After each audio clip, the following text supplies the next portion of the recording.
Hi again, it's Laura Schiavone with RE/MAX Ultimate Professionals, and I'm here to give you a little quick home seller's tip.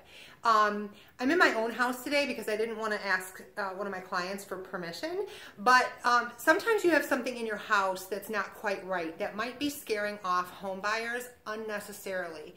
My husband and I bought a 114-year-old Victorian home that had a lot of little problems, and to the untrained eye or the not professional, you might think these problems were horrible. I see a lot of people, such as buyers, go into properties that they're searching for with marbles or balls, and they do one of these things. Let me show you this real quick. They put it on the floor and they want to see if the floors are even or not. So as you can see, my floors are really badly not even.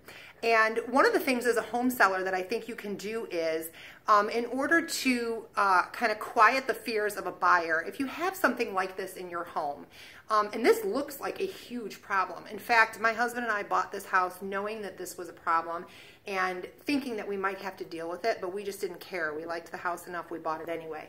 But recently we had a structural engineer come in here because we're getting ready to do a bunch of work, and we just wanted to check and see if this was something that needed to be addressed, because it actually continues all the way up to the second and third story. And it turns out this is absolutely nothing that needs to be addressed. The house is completely structurally fine. It has settled over the last 114 years. More specifically, he said it happened because of the droughts. And what's happened is the exterior four corners have kind of settled down, and the center structure has stayed right where it has always been.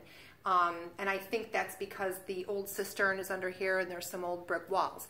So at the end of the day, he said, if we want to fix this, if it's really bothering us, it could cost us a lot of money, but it's completely unnecessary, and it really is just cosmetic. So when the day comes that we replace these floors, we will just shim the floors and go over it. It's unlikely that it's continuing to move, and it's structurally completely sound. So as a home buyer, if you're taking a marble with you on to shop for homes to see if a floor is even, it's completely unnecessary. Your realtor, if they're experienced, can usually give you a good idea if they think there's any issues, and your home inspector certainly should be able to find it. And as a seller, you might want to do something like hire a structural engineer and get their report so that you can provide that right at the showings. Leave the information out on the table. Somebody that might absolutely love your home might pass on it because of something like this. And if they see a report from a structural engineer, they may realize that it's really not a big of a problem. So that's just a little tip for selling your home. If you have some problems like that you know are not a big issue, you might want to get it addressed and ask the professional advice from somebody like a structural engineer or something of those lines, so that you don't scare away home buyers. So that's my little tip for today for anybody that's selling a home, and really for anybody that's buying one also. I'm Laura Schiavone with RE/MAX Ultimate Professionals.